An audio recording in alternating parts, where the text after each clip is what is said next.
Excelentísimo señor presidente de la Real Academia de las Ciencias Morales y Políticas, excelentísimos señores académicos, señoras y señores, me gustaría empezar el discurso hablando y recordando de hace ya tiempo, al visitar por primera vez la ciudad de Frankfurt, la cuna de la teoría crítica de esa escuela a la que la ciudad da nombre, di con un hermoso edificio, la Ópera Antigua, que lucía en el frontispicio una sugestiva leyenda: Zum wahren, schönen, guten, a lo verdadero, a lo bello, a lo bueno. Y me sentí cordialmente en casa. A fin de cuentas, de esto ha venido tratando desde sus orígenes la filosofía, a la que me he dedicado desde hace años, de la verdad de las proposiciones, de la belleza de los seres naturales y artificiales, de la bondad de las personas y de las cosas. De estos, que fueron tenidos por trascendentales en la filosofía clásica y siguen siendo al menos horizonte del filosofar. Esa experiencia de hogar se renueva hoy, sin duda, ante el lema que figura en la medalla de esta ilustre Real Academia de Ciencias Morales y Políticas, Verum Justum Pulcrum. El mismo horizonte para la reflexión y la acción, pero eso sí, con un cambio sumamente significativo. El saber teórico sigue teniendo por meta la verdad y el estético la belleza, pero la sabiduría práctica se encamina ahora hacia la justicia como su lugar natural. Hoy quiero invitarles a reflexionar sobre este núcleo fundamental que, a mi juicio, debería inspirar todas las ciencias morales y políticas: la justicia. Al recordar mis años de estudio y enseñanza, regreso a una profunda convicción. La justicia no solo constituye un ideal de aspiración personal, sino que es la piedra angular sobre la cual debemos edificar toda sociedad. La verdad en la ciencia, la belleza en las artes y la justicia en la vida práctica son los ejes que contienen y sostienen nuestro entendimiento del mundo.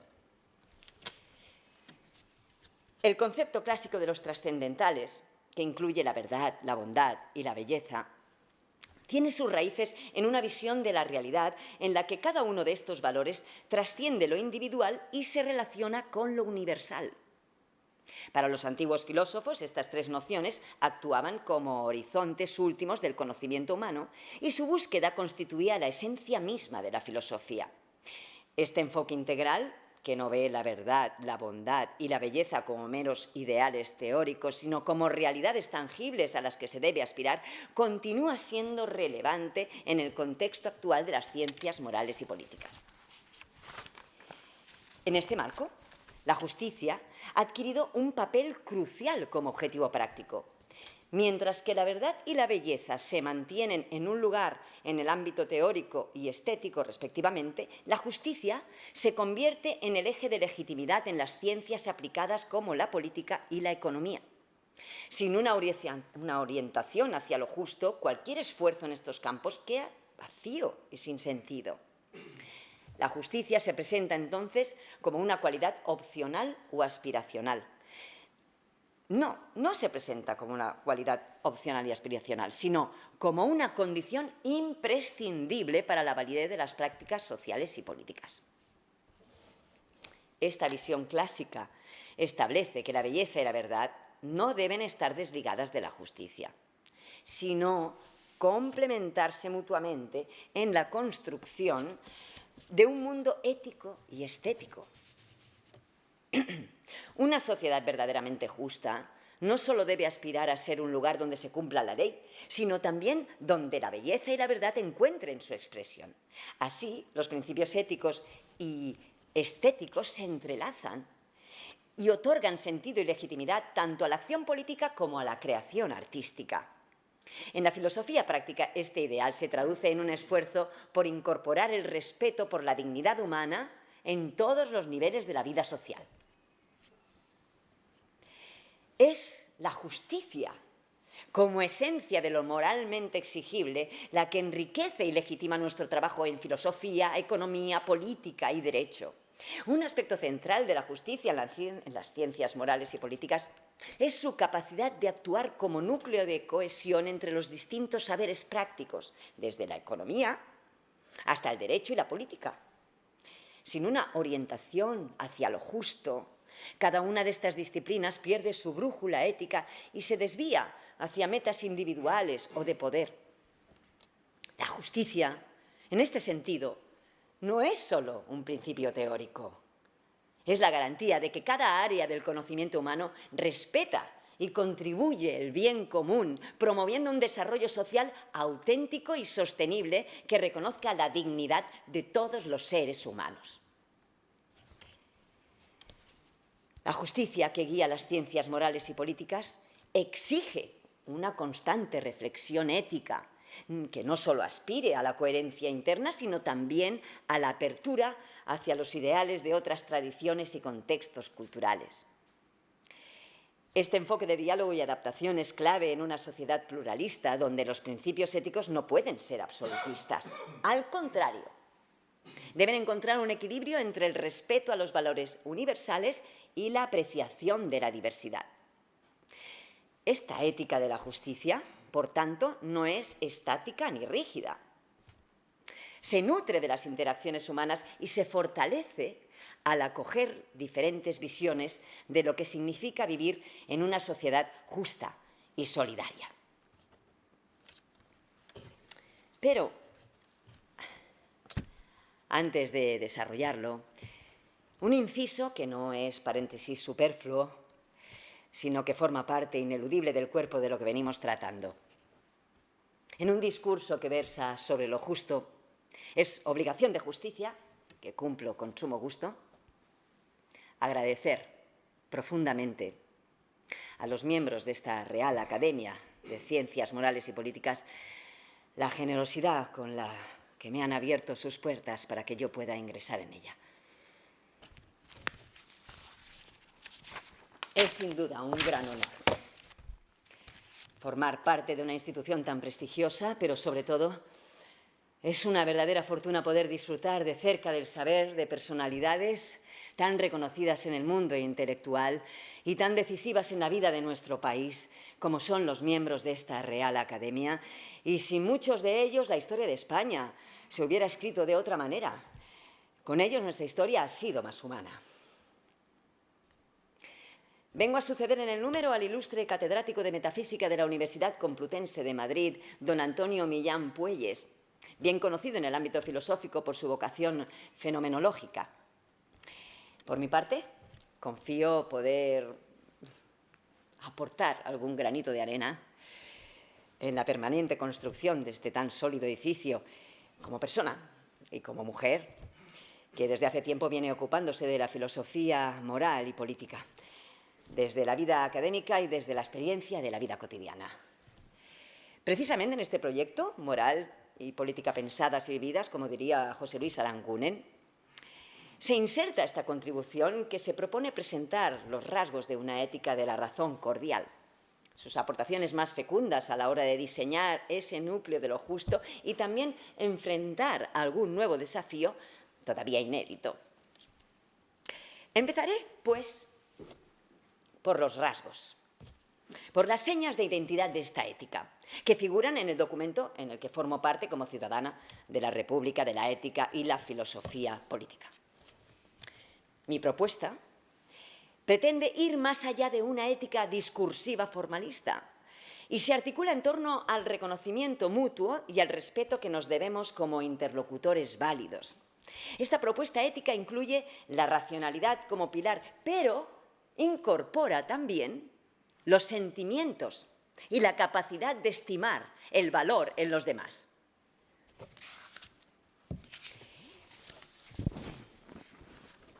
Esta ética no solo enfatiza la razón, sino que la entrelaza.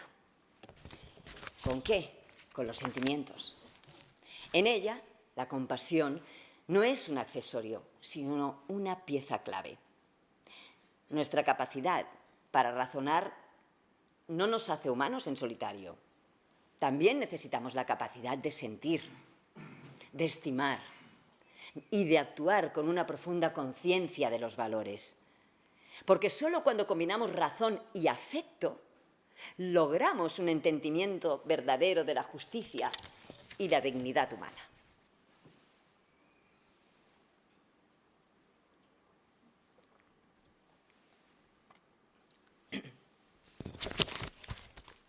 La ética de la razón cordial se inscribe en la tradición del reconocimiento recíproco, cuyos orígenes filosóficos encontramos en los textos hegelianos de Jena y en los trabajos de Mead, Appel y Habermas. Aunque reconoce el valor de la razón y de la capacidad de argumentar, subraya la importancia de reconocer a los otros como personas que sienten, que necesitan y que también se ven afectadas por nuestras acciones y decisiones.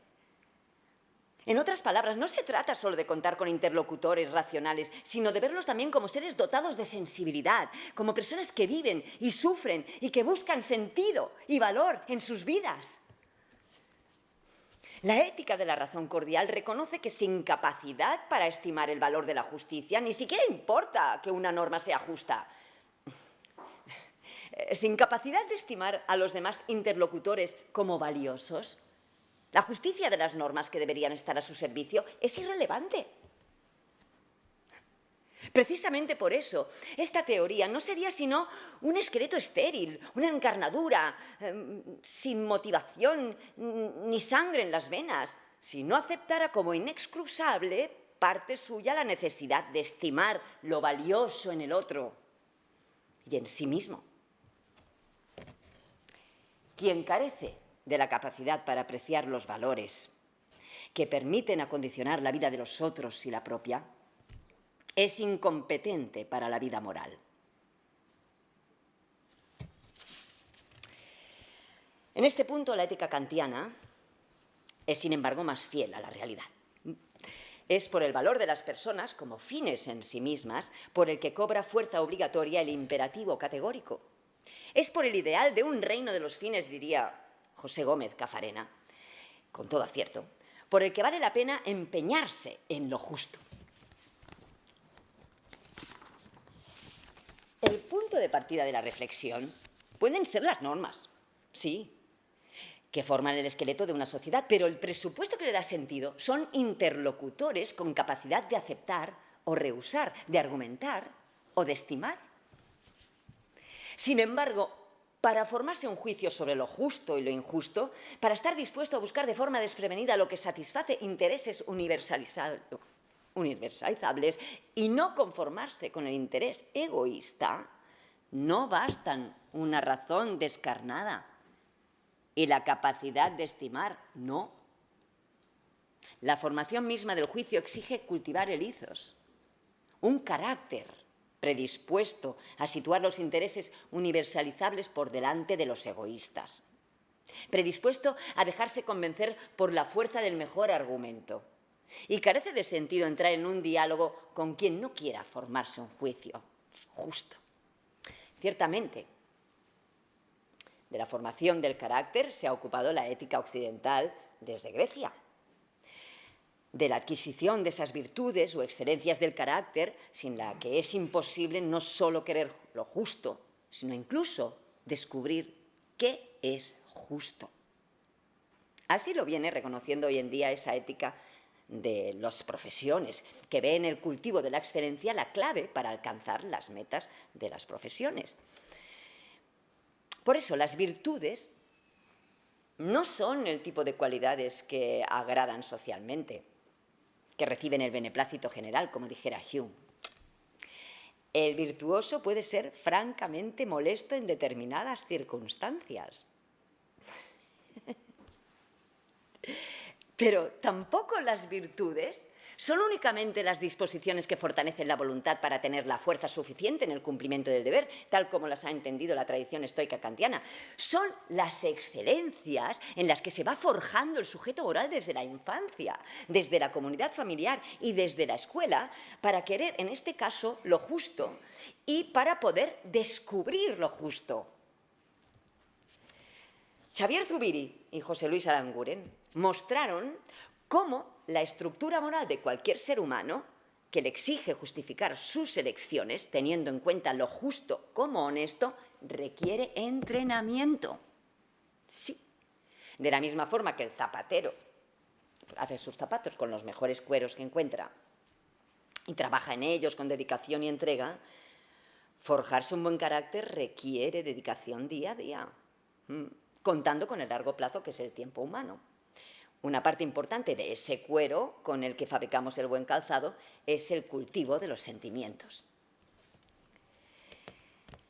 Esta propuesta ética establece que los valores no son únicamente productos subjetivos, sino que poseen una validez que es reconocida y compartida. La ética de la razón cordial, inspirada en la filosofía de valores de Schiller y Ortega, no se reduce a normatividades abstractas.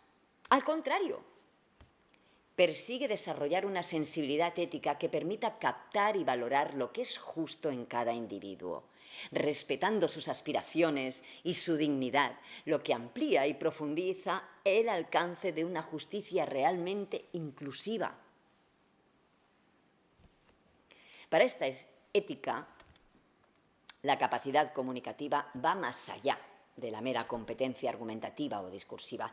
La verdadera competencia comunicativa implica también la capacidad de estimar los valores, de experimentar sentimientos y de forjar un carácter moral. Todos estos elementos forman el núcleo de lo que yo llamo el corazón de la persona, entendido como un lugar donde la razón y los afectos se entrelazan. Sin esta dimensión afectiva, sin esta cordialidad de la razón, la ética se convierte en un ejercicio estéril, sin vitalidad ni capacidad para responder a las necesidades humanas reales. Este reconocimiento implica, por tanto, una razón que no se limita a procedimientos racionales, sino que incorpora valores y virtudes fundamentales, apreciando las diversas aspiraciones de vida buena de cada individuo. Así, la razón cordial no rechaza ni se distancia de los ideales de vida plena que otras personas consideran valiosos, sino que los respeta y se compromete a promover aquellos que no atenten contra el bien común ni la justicia compartida. A lo largo de la historia, diversas tradiciones éticas se han enfocado en estas dimensiones. La ética de los valores, la ética de los sentimientos y la ética de las virtudes. Cada una de ellas nos ofrece aportaciones valiosas para comprender mejor qué es un diálogo y cómo debería ser un interlocutor ético y cuáles son las capacidades que necesitamos desarrollar para establecer relaciones justas y significativas con los demás.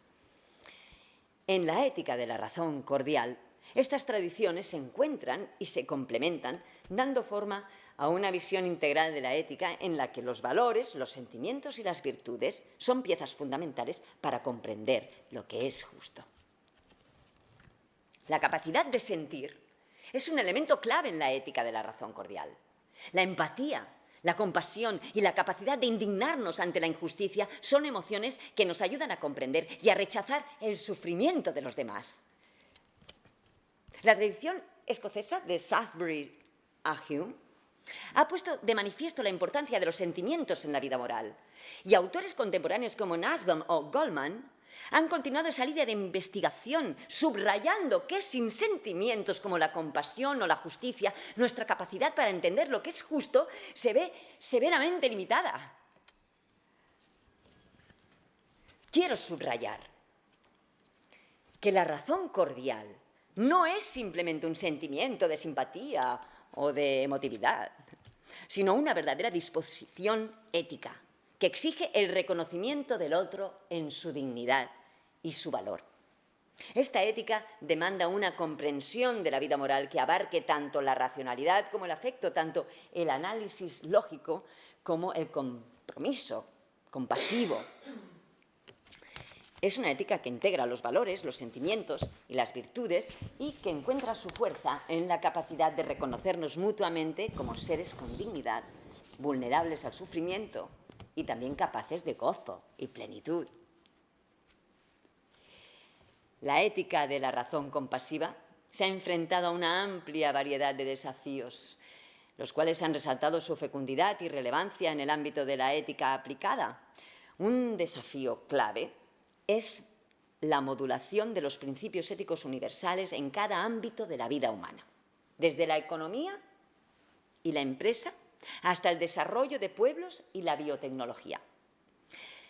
La ética de la razón compasiva busca cómo adaptar estos valores éticos a las actividades humanas específicas.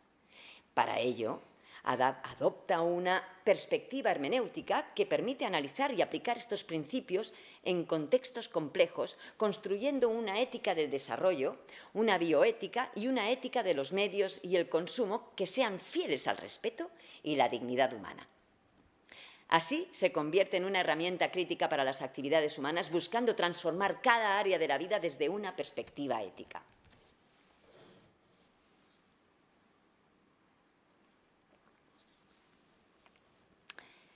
La ética de la razón compasiva sostiene que en cada de estas áreas de aplicación existe un núcleo de ética cívica que puede configurarse como una ética de la justicia global.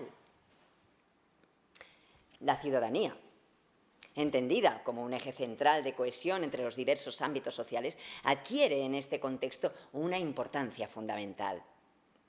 Una ciudadanía activa y comprometida es el punto de apoyo sobre el que gira la estructura ética de la sociedad, asegurando que cada ámbito mantenga su quicio y vital eficacia.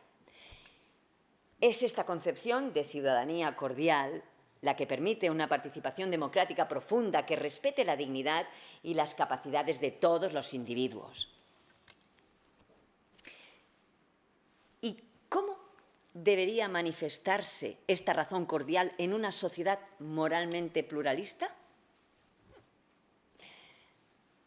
Creo que necesitamos articular una ética cívica que abarque mínimos compartidos de justicia y permita que distintas concepciones de la vida buena coexistan sin imponerse unas a otras. En una sociedad que respeta la diversidad de ideales, debemos compartir al menos estos mínimos de justicia para convivir en paz y equidad. Estos mínimos deben sostenerse sobre una ética que no se limite a ser un mero formalismo racional, sino que sea capaz de dialogar y construir vínculos en una sociedad pluralista. El reconocimiento cordial en una ética cívica también implica que no solo respetemos las leyes y normas que regulan la convivencia, sino que éstas estén fundamentadas en valores profundos de respeto y compasión hacia todos los miembros de la sociedad.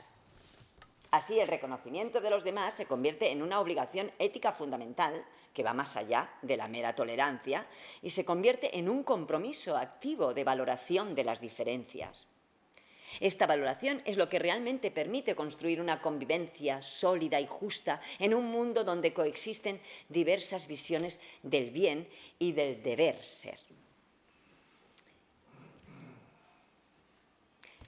El reconocimiento cordial promueve una verdadera integración social, ya que se fundamenta en la aceptación y en la dignidad de cada ser humano como un fin en sí mismo. Esta visión nos recuerda que cada individuo tiene un valor inherente y que no puede ser reducido a su utilidad o a los intereses de los grupos mayoritarios. En este sentido, el reconocimiento cordial es una herramienta poderosa contra la exclusión y la marginalización, ya que impulsa a todos los miembros de la sociedad a comprometerse con la dignidad del otro. Es solo a través de este compromiso que se puede construir una sociedad inclusiva y equitativa. Este reconocimiento cordial en la ética cívica requiere una renovación constante de nuestras prácticas y actitudes, ya que el respeto y la dignidad hacia los otros deben ser cultivados y reafirmados cada día. El zapatero. Esta tarea exige una educación ética que nos prepare a enfrentar la diversidad y la complejidad de las sociedades actuales. Así, la ética cívica se convierte en un proceso de aprendizaje y crecimiento continuo, en la que cada individuo reflexiona sobre su papel en la comunidad y se compromete a actuar con justicia y empatía. Este ideal de una ética cívica y cordial se consolida como un pilar fundamental para la paz y el desarrollo sostenible de cualquier sociedad. En este contexto propongo también un modelo de democracia deliberativa que he llamado democracia comunicativa.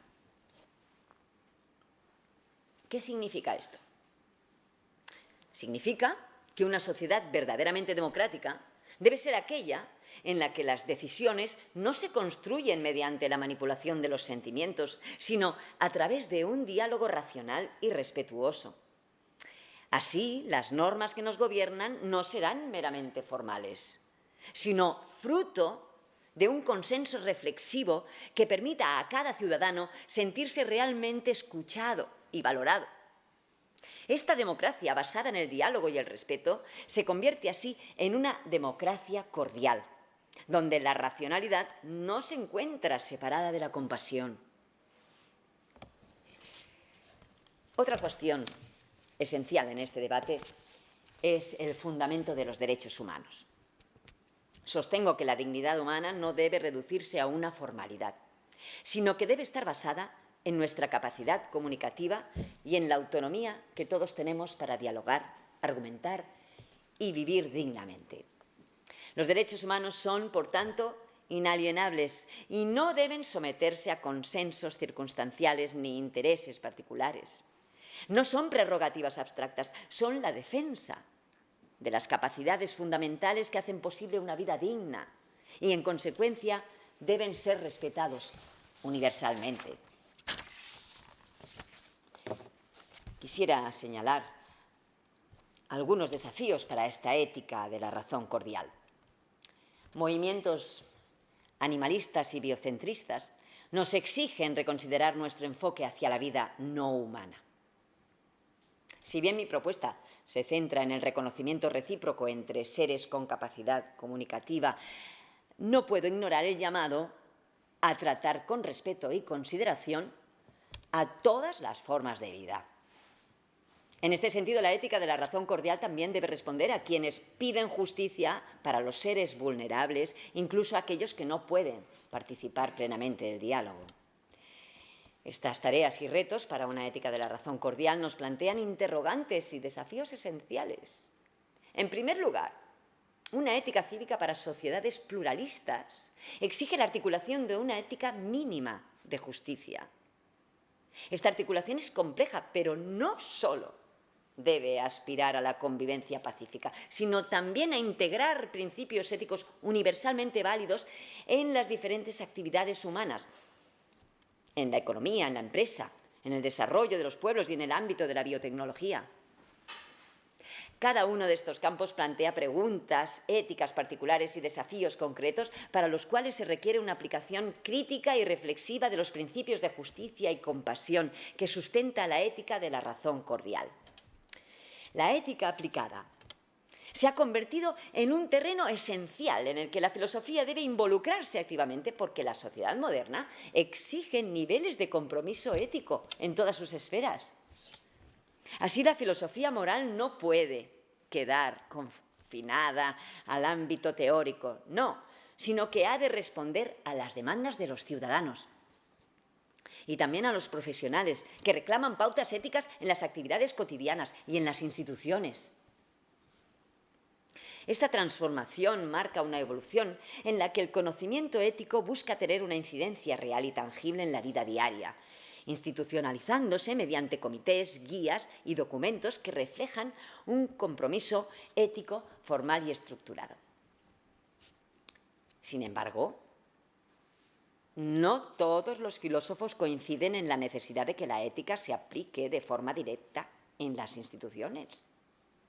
No obstante, el enfoque aplicado ha demostrado ser valioso, dando origen a especializaciones como la bioética, la ética del desarrollo y la ética en los negocios, que abordan cuestiones prácticas y éticas de forma específica, estableciendo normas que guían la conducta humana en contextos concretos y que fomentan un desarrollo ético institucionalizado.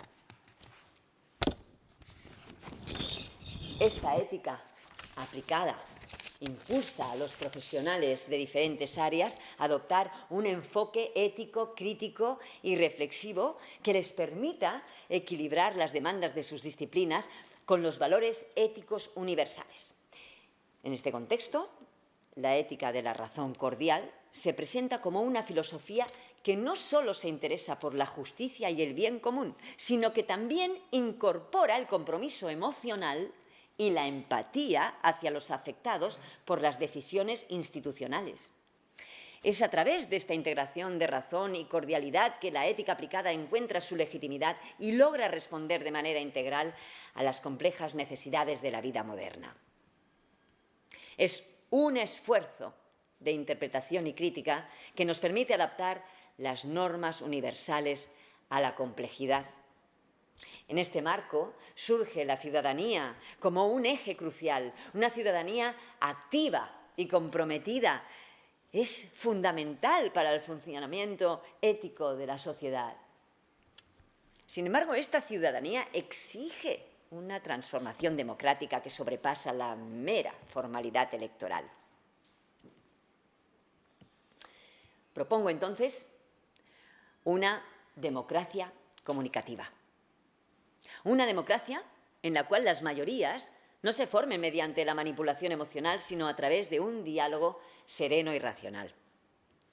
Solo una ciudadanía activa, en el sentido pleno del término, puede sostener esta forma de democracia. Esta democracia comunicativa o cordial no busca simplemente la organización de los intereses ciudadanos, sino la unión de personas mediante el consenso ético. Las normas que surgen de esta democracia no son solo legales o formales, sino son normas con una legitimidad que viene del intercambio de razones ponderadas y de la deliberación genuina. Las capacidades básicas que fundamentan la vida digna y que son defendidas por esta ética cordial no pueden ser sacrificadas en ningún consenso social. La ética de la razón cordial nos llama a defender a los derechos humanos y las capacidades de cada ser humano, situándolos en una perspectiva que respete tanto la universalidad de los derechos como la diversidad cultural de las sociedades. Este compromiso con los derechos y las capacidades reconoce a los seres humanos en su dignidad y vulnerabilidad y busca cómo incluir éticamente a quienes no participan plenamente en el diálogo, ya sean seres humanos vulnerables o seres vivos en general. Señoras y señores, la ética de la razón cordial busca construir una sociedad más justa y compasiva, donde el respeto mutuo y la justicia sean los valores centrales. Como filósofos y académicos, nuestra tarea no es solo teórica.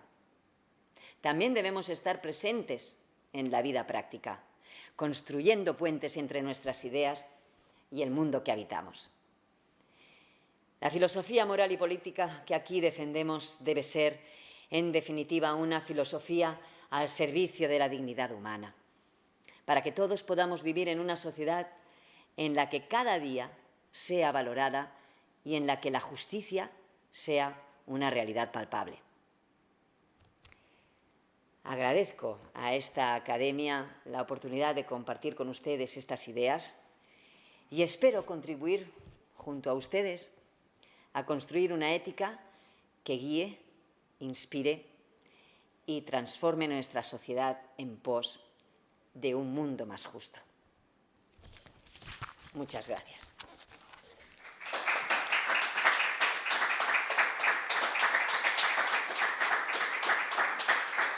Gracias.